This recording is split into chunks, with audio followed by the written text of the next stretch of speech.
যেটা দেখেছি ওনাদের যে কাজের গতি বেড়েছে, আমরা যে কনস্ট্রাকশন ওয়ার্ক দেখেছি আজকে, আমার মনে হয় ওনারা আমাদের যে টাইমলাইন দিয়েছে ওটা ওভার হ্যান্ড ওভার করবে ইনশাল্লাহ। এখনও প্ল্যানিংটা আমাদেরকে দিবে, আমাদের যে ম্যাচ কমিশনের রুম প্লাস রেফারিদের রুম, ওটা কাজ চলমান আছে, ওটা মোস্ট প্রবলি আরও এক সপ্তাহ থেকে 1.5 উইক্সের ভিতরে শেষ হয়ে যাবে যেটা দেখলাম।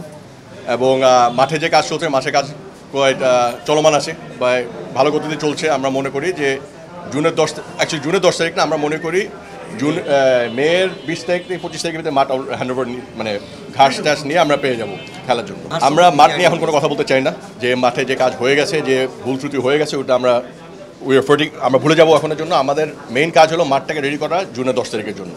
জুনের 10 তারিখের পরে আমরা কি আবার নতুন করে মাঠ রেডি করব, নতুন করে ঘাস দিব, এটাও একটা প্রক্রিয়া চলছে আমাদের। বাফুফের প্রেসিডেন্টের আন্ডারে, বাফুফের ইসি কমিটির আন্ডারে কিন্তু একটা গবেষণা চলছে যে জুনের 10 তারিখের পরে কী করবো, ওটা একটা সেকেন্ড ফেজ। বাট জুনের 10 তারিখের জন্য আমার মনে হয় আমাদের মাঠ রেডি হয়ে যাবে ইনশাল্লাহ।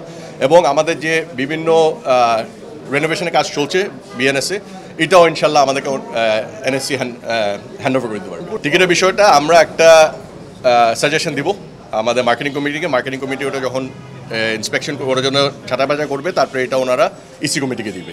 সো টিকিটের বিষয়টা বেশি কথা বলতে চাই না, বাট টিকিটে আমাদের জেনারেল গ্যালারি থাকবে, আমাদের ক্যাটাগরি 1 ক্যাটাগরি 2 থাকবে, এবং আমাদের যে জায়গা যেখানে আমাদের এএফসি রেগুলেশনসে ফ্যান বসতে পারবে না, ওইটা আমরা ওদেরকে বুঝা দিব যে এই জায়গাগুলিতে ব্লক করে রাখতে হবে।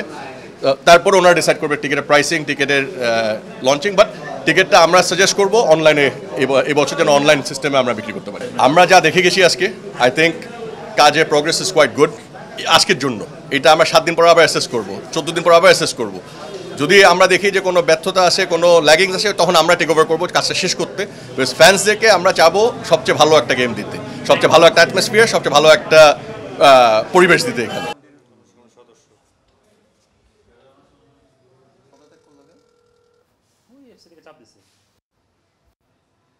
জায়গায় দুর্নীতি হইল গিয়ে এখানে তো মানে বর্তমানের সময় আসছিল